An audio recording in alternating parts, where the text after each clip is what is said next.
You are now tuned in to the Addicted to Success.com podcast, where geniuses, entrepreneurs, and next-level game changers share their juicy little secrets on achieving massive success. This is the advice you wish you heard years ago. Be prepared and take note as we expose the realness and the raw of what it takes to be successful on Addicted to Success.com. Now, before we get into this interview, I have an exclusive opportunity for you that I'd love to bring to your attention. And that is, I have just launched a 6 to 12 month mastermind called the Circle of Influence, where I'll be taking you under my wing to show you how to build a platform online that generates an income for you so that you can have more freedom in your life. I'm also going to show you how to become a powerful influencer online so that you can score interviews and so you can get exposure on major publications and platforms. And I'm going to even show you how to build these platforms yourself, such as a website, a podcast, a YouTube channel, and a social media following so that you can get your message out there to millions. I'm also going to show you how to network with other incredible leaders online so that you can interview them and so that you can collaborate with them, and really show you how to refine your story so you can share it in an unforgettable way to score more interviews, to score book deals, and to gain more speaking opportunities so that you can become a powerhouse leader. Now, if this speaks to you, make sure you head over to iamjoelbrown.com/apply and get in before I close my doors on this live, interactive, exclusive opportunity where I'm going to go deep with you and with the community of Circle of Influence Game Changers. Don't miss this. Now let's get into this interview. Ladies and gentlemen, welcome to the Addicted to Success podcast. I'm your host, Joel Brown, and I'm here today with Yahya Bakkar. Now, Yahya has just gotten back from our event in Bali, Indonesia. He flew out to support our tribe. He showed up in such an amazing and an electric way. And what I really love about Yahya is he wears his heart on his sleeve, but he also has the courage to get out of his own way and step into his greatness, all while inspiring other people how to do the exact same thing. Now, Yahya has spoken on over 500 stages around the world. He runs online programs that really empower people to sell their story in a way where it is enrolling others into what is true and what is authentic for them. And he also runs an incredible training program where he teaches you how to really be the best version of yourself and how to do it from stage, but also how to sell and share opportunities with others so that you can step up in your business and impact more people in this world. So Yahya, thank you so much, man, for showing up on the Addicted to Success podcast. I know it's going to be electric because the event that you just spoke at, that Elevate event, man, you tore the roof off that thing. Thank you, man. Thank you for having me. Honored to serve, man. Honored to serve. Thank you, man. One of the things I really wanted to jam on with you today is this whole idea of getting out of your own way so that you can share your story powerfully. I think a lot of people they have this story inside of them, or they know they have this gift or this message or this idea that they want to get out there, but they keep getting in their own way. So how can we break through this, man? If you could kind of just intertwine it with parts of like your story, your experiences too, I think this would really allow the listeners to really get some strong points on how they too can step into their greatness. Absolutely. So without getting too much into myself, this is mainly about serving your audience. I'll just briefly share that, I never wanted to become a speaker or a coach. I actually wanted to become a personal trainer. And my parents suggested that I should either become a doctor, a lawyer, an engineer, or a doctor. That's what happens when you have Middle Eastern parents. They pressure you to become a doctor, right? So I ended up going to undergrad to take my prerequisites to become a doctor, had a full scholarship at Arizona State University. And then I just said it wasn't for me. I went to another school. I transferred where my scholarship didn't transfer. And it was a very progressive school where they taught meditation twice a day. They would measure your brain waves to see how coherent your brain activity would be. And in that type of environment, keep in mind, for so many years of my life, I was pretending to be someone that I wasn't, just to win the acceptance and approval of people who I thought cared about me, specifically my father.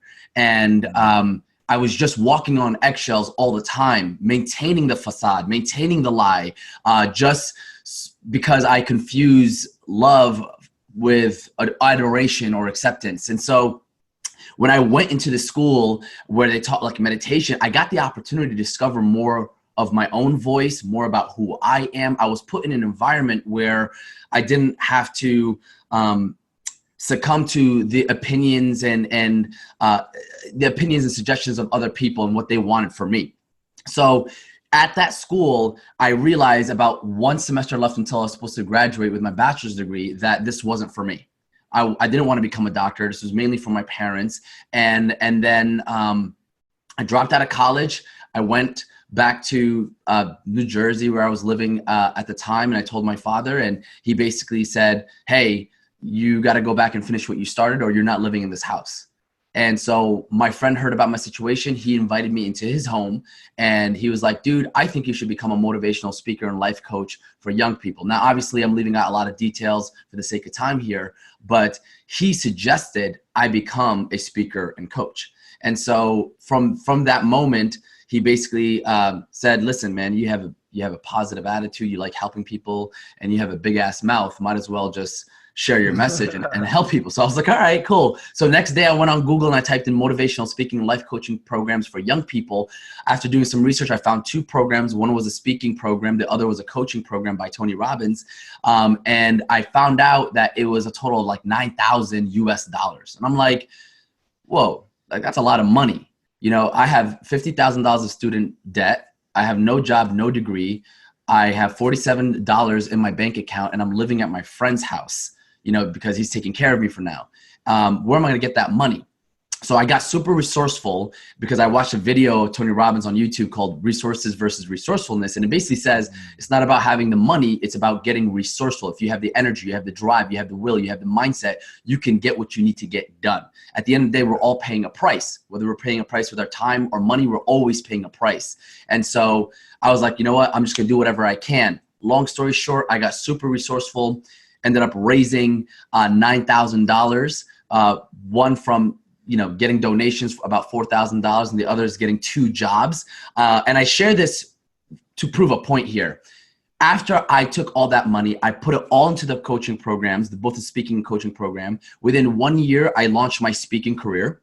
And I was one of the top speakers in the country, in the United States. And I became dean of students at the speaking program that I went to because they wanted me to teach how I was able to, from starting from scratch with no speaking experience whatsoever, how I was able to build a speaking career so well. And then I was the youngest graduate in Tony Robbins' coaching program. So when it comes to getting out of your own way, the key is to realize that you don't need to know what the way looks like. And I think what happens for a lot of people is they need to figure out the how. Well, I don't know how I'm going to do that. I don't know what that's going to look like. And I never knew how. I never knew how to do a presentation. I never knew what my next steps were going to look like. Like, you got to keep in mind, my entire life was built on a facade and an image, pretending to be someone that I wasn't, just to win the acceptance and approval of my father. And I like facing that fear of doing something against the grain was very scary for me. And I think that's the point for a lot of people who are listening to this. Maybe somebody wants to build their brand. Maybe they want to speak on stage. Maybe they want to approach someone that they really love or care about, or they're attracted to. The thing that stops them, the thing that gets in their way is that they're worried about what may happen once they go and step up and show up. And once you could just make peace with not knowing what the outcome is going to look like, but knowing who you are, like knowing that you are the type of person, regardless of what happens, where there's no such thing as failure. There's only feedback. There's no such thing as, hitting rock bottom, because even if when you do hit rock bottom, the only direction you got to go is up, right? So it's like, it's just a perspective of embracing whatever comes, whatever storm may come your way, to just realize like, hey, at the end of the day, I choose to be this type of person who will take the gold and throw out the dirt, period.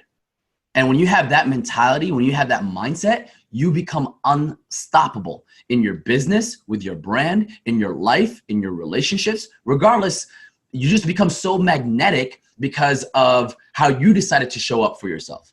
So I know that's a roundabout way for me to, talk about, how to get out of your own way, but it's really that simple.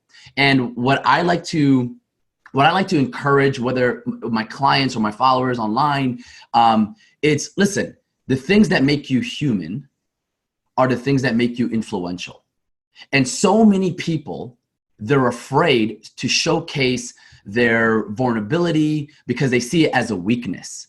But I don't see vulnerability as a weakness. I see your vulnerability as a weapon that can dismantle and disarm the biggest defenses, whether it's from your clients, whether it's from your family, your friends, because it shows that you're real. And that's what people want. So when you come from that perspective, there's really no getting out of your own way. It's allowing yourself to be who you are. That's it. And it's letting go of who you think you should be. That's it. Damn. That's all I would say. Yeah, I'm sorry. I just went on a little rant right there. I had my coffee this morning, so it's kicking in. No, I love this, man. I love it because, you're sharing your story, and it's really cool because I think a lot of people are like, okay, well, what's the hack? Or like, what's the tip or the trick? And you're like, man, I realize there isn't like this thing that you need to get out of the way of. It's like the path is there, man. I don't know if I shared this at the event, but I said like, you've got to ask yourself the question of what is blocking me from realizing that I'm already there. Right? Yeah. We so much so we're like thinking that there's going to be that one answer somewhere outside of us. Right. Yes. And it's never outside of us. And here's, what it boils down to, dude? One word. Trust. Yep.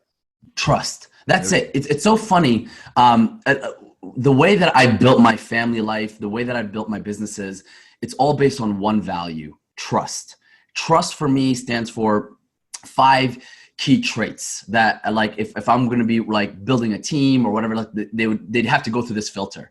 And it stands for T, transparency; R, results; U, understanding; S, synergy; and T, transformation.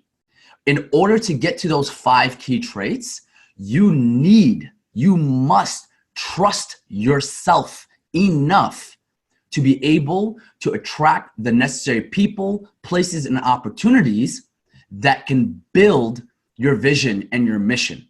Most people don't trust themselves enough because they're afraid. They're afraid that they might fail. They're afraid that they might be rejected. They're afraid that they might sabotage their own success out of fear of disappointing people closest to them. And what I'm saying is, the sooner, the faster, the more able you are willing to trust yourself in the process, that's when confidence will be a byproduct. That's when charisma will be a byproduct. That's when courage will be a byproduct. And that's all you need: courage. You said something in the very beginning of this intro is like, dude, one thing that I acknowledge about Yahya, or that I see, is that you'll get to know that he wears his heart on his sleeve. And it's so true. Even the tattoo that I have, the full sleeve, it's called the warrior's heart. It's because before you can get any type of confidence, before you can get anything, you need that courage to put yourself out there. And with that courage, there still might be some fear, but there needs to be some trust in yourself enough to figure it out along the way. Damn. Yes. You're speaking so much truth right now. And if you're listening right now, I want you to really reflect on this. I want you to really think about this. How are you showing up in the world? Like, are you being as transparent as you can be? I saw something online the other day where it said something along the lines of transparency may be the most disruptive and far-reaching innovation to come out of social media. Yes. And I love that. It's like, it's encouraging. It's like, man, it's going to get to a point in social media where people will not buy your stuff, join you, collaborate with you in any kind of way if you're not transparent, because the BS meter is so high on people now that like the general public isn't even fooled anymore. Right. And this should give everyone permission to be imperfect in public.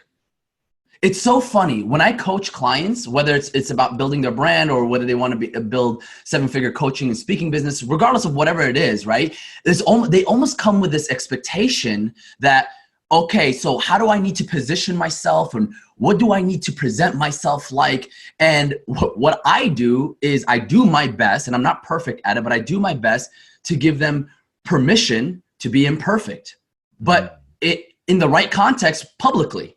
So what that means is, and one of my early mentors taught me this, so I'd love to give credit where credit is due. His name is Josh Shipp. He said, our imperfections make us human and our humanity makes us influential.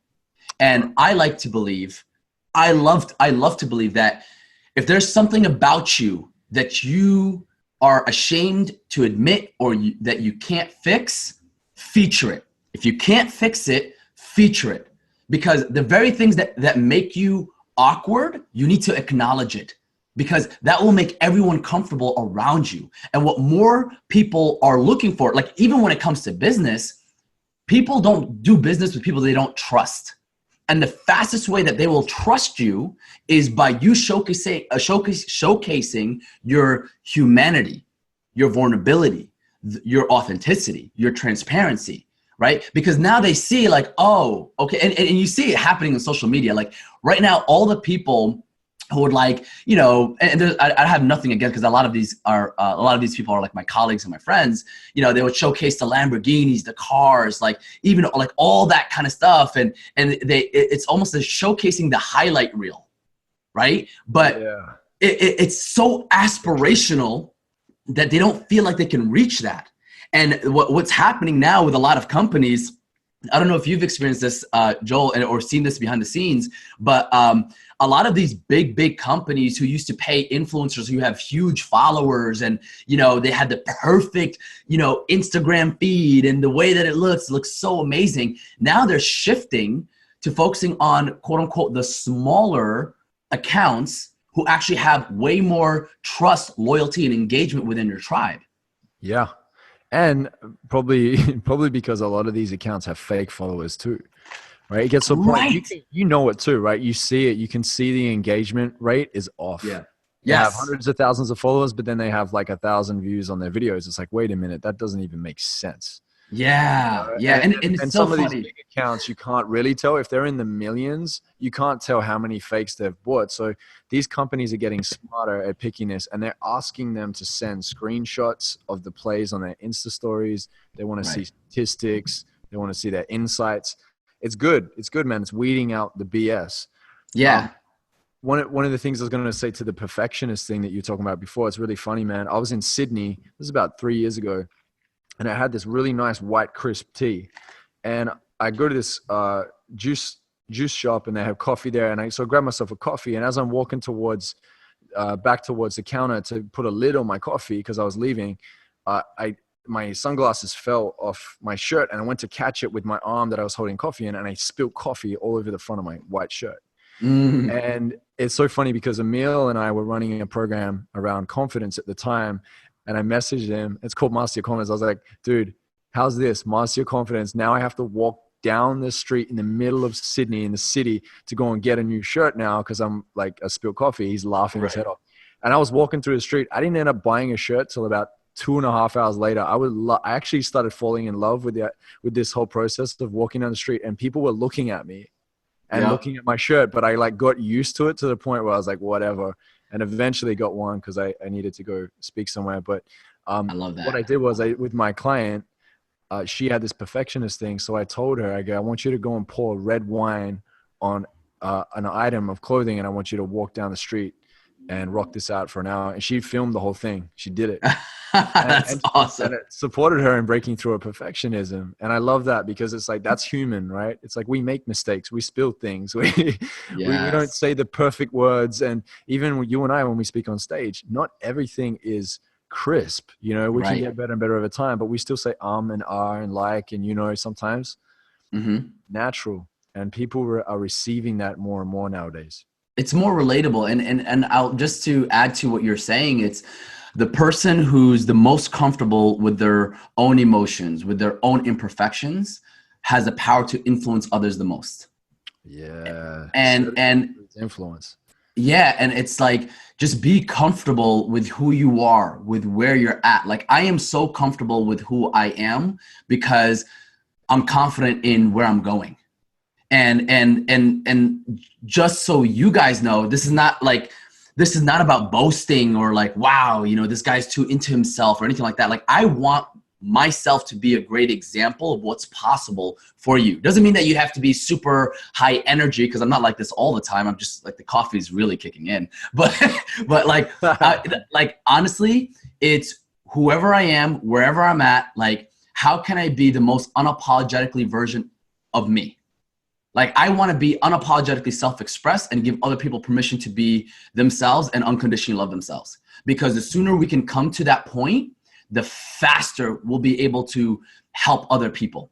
And not by trying to help them because we feel like we need to save them, but by helping them by how we're showing up by example and how we're leading and living our lives. Yeah, and that's all. Cup. Yeah, that's a full cup. Exactly. Man, you're asking the right questions, Joel. I'm pumped, man. Are you guys enjoying this or what? Are you like taking down notes? Because I'm loving this shit. So Yahya. Yeah. The marketing legend Seth Godin. You know Seth Godin? Yes, I do. Yes. Yeah. So he says people do not buy goods and services. They buy relations, stories, and magic. Yeah. I'd love to hear your points and your feedback on that. I agree. I mean, we've heard this thrown around in our industry. People buy people. They don't buy our products or services, right? It's very similar to what he says. And I would challenge that, or I would add that people don't just buy people, people buy stories. And this is the reason why I don't necessarily believe in storytelling. I believe in story selling. The reason why people feel uncomfortable about selling, right? Like, in reality, we're always selling. We're always selling, regardless of what it is. You're like, I'm talking to my one-year-old daughter about, hey, honey, like, that's not good. Like, or don't do this or whatever. I'm selling her an idea of what's better for her in that moment. And, if I'm talking about a specific product that I want to sell or I want to bring out to the market, I'm still sharing my story along it. So I learned this. I forgot what the book was. I wish I could give credit. Anyway, it's something along the idea of story selling, and stories have been used for generations. Every single person in this world has a story. Whether you comparing your story to somebody else's, that's on you. You don't need to do that, because at the end of the day, most people, they feel like, even in our industry, like, there's so many people. You and I would do something very similar. I do something very similar to a bunch of other people in the industry. But there's this idea or this notion of competition. Oh, what are our competitors doing? And I laugh hysterically every time someone talks about competition, because I'm like, dude, if you're being 100% you, there is no competition. You only compete when your commodity, or when your brand or your product or service is only based on what you do, not who you are. Yeah. And I find that it's so interesting, because the more we give ourselves permission to share our stories, to own our stories, to use our stories in service to our audience, in service to our customers, in service to our clients, the more likely we're able to heal humanity a lot faster. Because I believe entrepreneurs are going to solve the world's biggest problems. And every entrepreneur needs to share their story, because the story is going to create the most amount of trust. And as all these industry gurus and leaders say, people buy people. People buy relationships. What they really are buying are the stories that generate trust within the relationship. That's what it is. And so like, it's so interesting, because a lot of people, even people who are listening to this right now, and I felt this way, there's so much like a feeling of like, oh, I don't want to be sleazy or salesy. It's almost like that snake oil salesman, right? Like, or a car salesman. No offense to anybody who sells cars, but like, there's like, hey, you can buy now, or you got to buy this, and then they create this forced scarcity. And what I'm saying is, like, when you honestly share a story that is authentic, that is genuine, that is true to who you are, you're selling without selling. In fact, it's invisible selling. And nothing sells better than a story, whether you're building a personal brand, whether you have a company brand, because a story reveals the why and the who behind the what and the how. Yeah, that is so true. You're right. You're right. And I think that when you can speak powerfully, it evokes this emotion, and emotion and imagination is what locks it into the memory bank. Yep. Like 100%. I learn lessons really easily through story. Right. Yeah. Because someone's sharing a piece of them with you. Whereas if you get up on stage and just tell people what to do, it's just one dimensional. Yes, exactly. And it's so interesting because the purpose of all storytelling or story selling is to elicit an emotion, right? So what I do with some of my coaching clients who want to become better speakers, I always say, like, if you're not alive, you're dead to your audience. And DEAD stands for, if you were to break it down in an acronym, DEAD, stands for disappointing, embarrassing, annoying, and dreadful to watch and listen to. Wow. Alive. Yeah, alive. My name, Yahya, in Arabic translates to the word alive. And my mission is to help others come alive in everything that they do in business and life and their relationships. And alive stands for ALIVE, authentic, likable, influential, vulnerable, and empathetic. And what people just like, what they just need to do is, in order to become alive, is they just need to be human. Because as we're living, as we're being who we are, naturally we can connect with our audience and they can feel that emotional, like, because that's what people want. They want, how do I captivate my audience? How do I capture their hearts? How do I connect with them more deeply? You do that by showcasing the real you. You know, it doesn't mean that you have to use F-bombs every 5 seconds, or you have to do this or do that. Like saying the F word doesn't make you authentic, right? But if who you are is this like weird, awkward person, I always say, like, acknowledge your awkwardness. Like, if you're a weird person and you genuinely are weird about it, and you've been ashamed about showcasing that, and you're trying to put on a front that you're not weird, that is actually hurting you and your audience versus helping you and your audience. And so what I like to do is, again, if you can't fix it, feature it. Acknowledge the awkwardness in the room, and automatically you make people feel more comfortable around you because you're giving them permission to be themselves around you. And people will never remember what you say. They'll only remember how you make them feel. And so if they feel safe around you, guess what that's going to do? That's going to increase more trust. They're going to come alive around you. You're going to come off more confident, but you're not really confident. You're just comfortable with who you are. And that's what is the byproduct of that magnetism, that charisma, that confidence. And so everything that I'm sharing is kind of like a roundabout way of saying, give yourself permission to be yourself in public. And the very thing that you're trying to, quote unquote, present or perform or persuade others, like, you don't need to do that when you're just you. That's all. Yeah. No, I feel that. Amen, brother. You know, I meet a lot of people that are great at speaking on stage. They are great at speaking in, small groups, social interactions, but they're really scared to get on camera. How do we tackle this? Okay, so really simple. Really simple. Would you be scared to have a candid conversation with your best friend? Anybody who's listening to this, would you be scared? Like, ask yourself, like, if I'm talking to my best friend, would, regardless of whether it's on a phone, on in person, or on camera, would I choke up? The answer is no, right? Nobody's like, oh no, it's my friend. So what if behind that camera, in your mind's eye, you were imagining that you were speaking to your best friend? And if it's not your best friend, what if they were someone that you deeply care about? In business, in the line of work that we do, the most important question to ask before you start building out your products or your offer or your presentation is, who's my buyer? Who's my audience? Who's my avatar? Who's my ideal client, right? What if that person isn't someone that you fabricated? What if that person is someone that you genuinely, deeply, significantly care about? Now, how you show up and you communicate to them, whether it's on camera, whether it's on stage, regardless of the medium or the context, it can happen naturally. because you're just having a conversation. Most people, they don't want a presentation. They feel like the moment the camera's pointing at them, they have to actually present.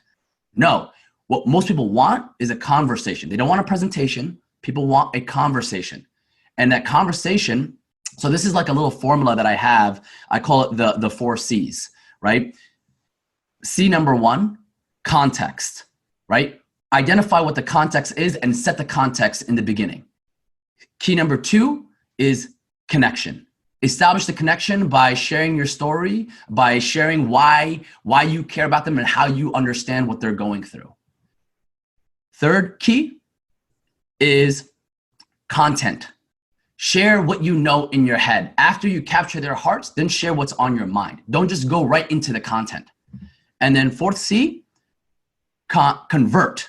And that convert comes from a conversation, right? So like in the word conversation, there's like the root word of convert, right? Convert. So it's taking that next stage. Whether you're trying to help them buy a book or become a client or have them reach out to you for a free call or just asking them out on a date.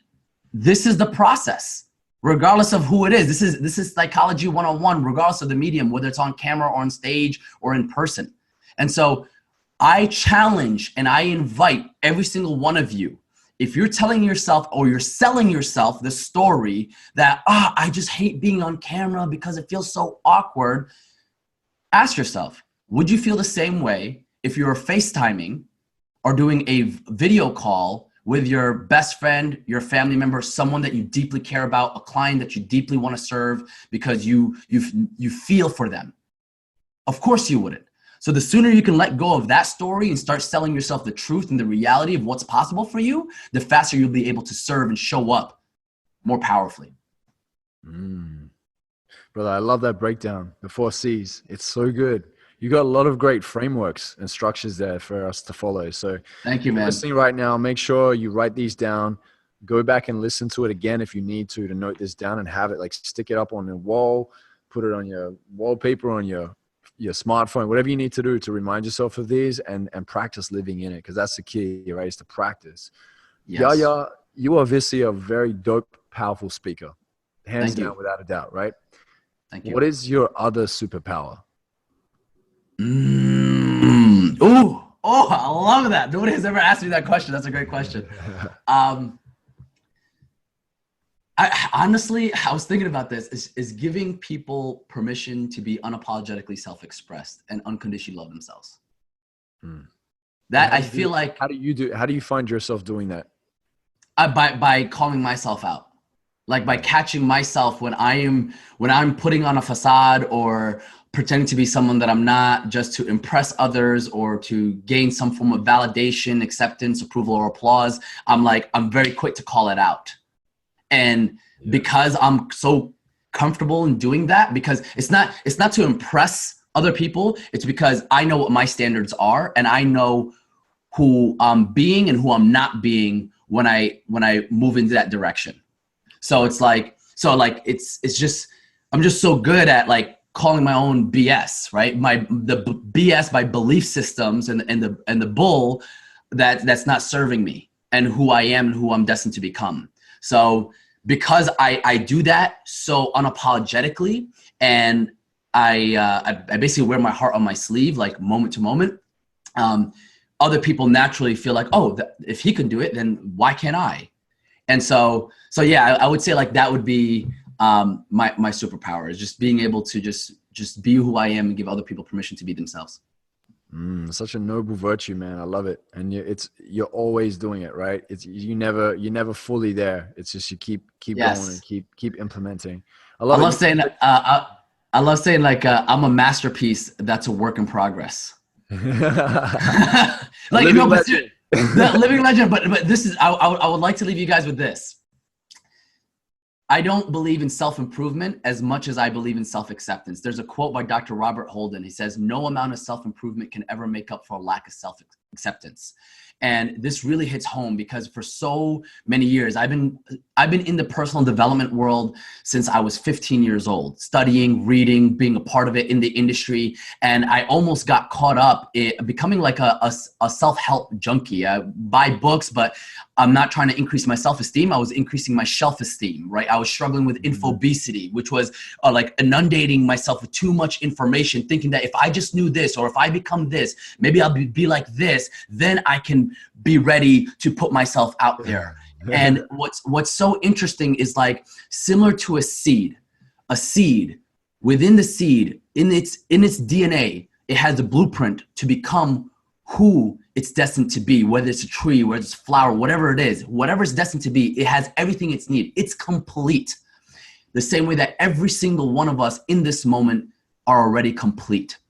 But our journey hasn't been completed yet. We're a masterpiece that's still a work in progress. Your job as the seed is being planted in the world, your job is to do whatever you can to nurture, to provide the nourishment, the water, the sun, the soil, everything that you need to grow into who you're destined to become. And don't judge yourself and don't compare your chapter 1 to somebody else's chapter 20. Don't do that, because a seed would never do that. A seed respects the natural progression of development and growth. It doesn't criticize itself to having to improve itself or fix itself to be something or someone that it isn't.